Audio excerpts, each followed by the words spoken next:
MNA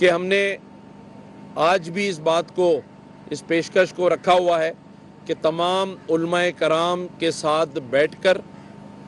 ہم جرگے کے ساتھ کوہاٹ جا کر اور پارا چنار بھی جا کر لوگوں کے ساتھ بیٹھ کر جو اسٹیک ہولڈرز ہیں اس معاملے کو حل کرنے اور کروانے کے لیے بالکل تیار ہیں، اور انشاءاللہ تعالی امید ہے کہ یہ دونوں فریقین کے درمیان یہ معاملہ جلد طے پا جائے گا انشاءاللہ تعالی۔ مجھے پوری امید ہے یہاں سے ابھی جو ٹرکس ہیں وہ پشاور کے لیے روانہ ہوں گے، وہاں ہماری بات ہو گئی ہے، وہاں سے یہ تمام سامان ادویات ہیلی کاپٹر کے ذریعے، جہازوں کے ذریعے بھجوانے کا انتظام کر لیا گیا ہے، اور یہ چیزیں ان تک پہنچ جائیں گی جو اس وقت شدید پریشانی میں مبتلا ہیں ادویات کے حوالے سے، غذا کے حوالے سے۔ تو میں سمجھتا ہوں کہ ہم اپنا کردار انشاءاللہ تعالی ادا کرنے کے لیے تیار بھی ہیں، کر بھی رہے ہیں،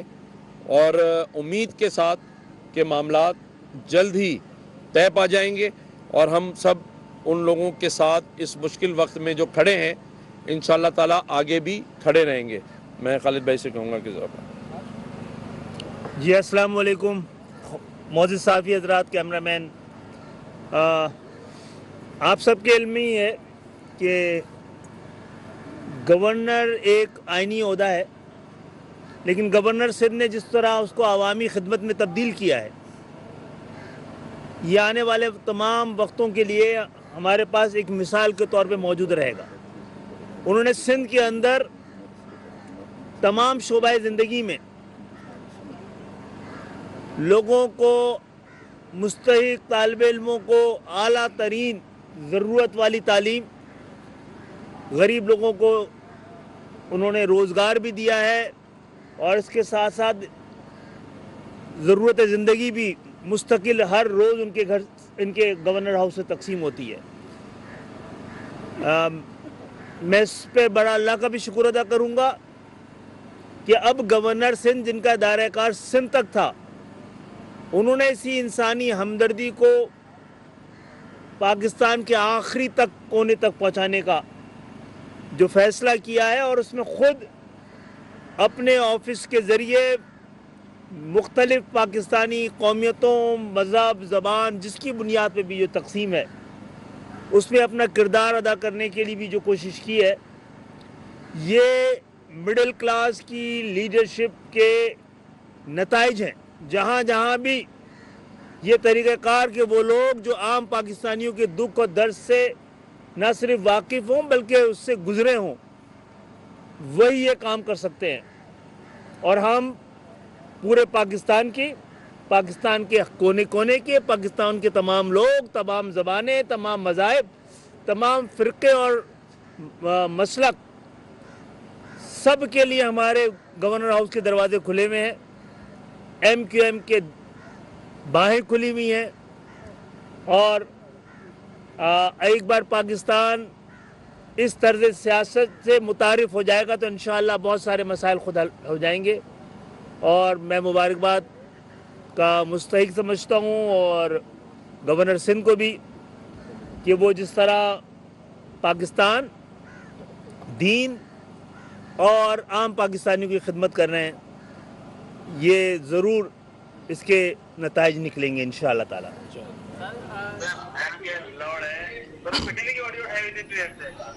طرف زیادہ بہت محدود ہے، تو جتنے کام انسانیت کی خدمت کے سندھ کے گورنر، جو کہ ایم کیو ایم کے گورنر ہیں، عوامی گورنر ہیں، ان کی جانب سے خالد مقبول بھائی اور ایم کیو ایم کی پالیسی اور ہدایت کے مطابق ہوئے ہیں، میں سمجھتا ہوں کہ یہ ریکارڈ توڑ کام ہے۔ میں اس کی تفصیل میں تو نہیں جاؤں گا، لیکن یہ بتانا ضروری ہے کہ یہ کروڑوں اربوں روپے کی جو خدمات کے کام ہیں، یہ گورنر صاحب، ان کے ساتھ جو مخیر حضرات کی ایک ٹیم،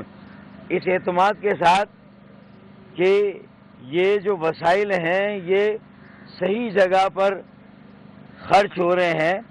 اور مستحقین تک یہ ساری امداد پہنچ رہی ہے. یہ اس جذبے کے ساتھ کام ہو رہا ہے. اور J D C Jafaria disaster cell, آپ کو یاد ہوگا 2005 8 اکتوبر کا زلزلہ تباہ کن جو ہمارے شمالی علاقوں کشمیر KPK میں آیا، اس میں بھی MQM سب سے پہلے وہاں ریلیف کے لیے اور امداد کے لیے. ملاحظہ کرنا ہے گورنر سندھ کامران ٹیسوری کے ساتھ متحدہ قوم موومنٹ کے اہم رہنما پریس کانفرنس کر رہے ہیں.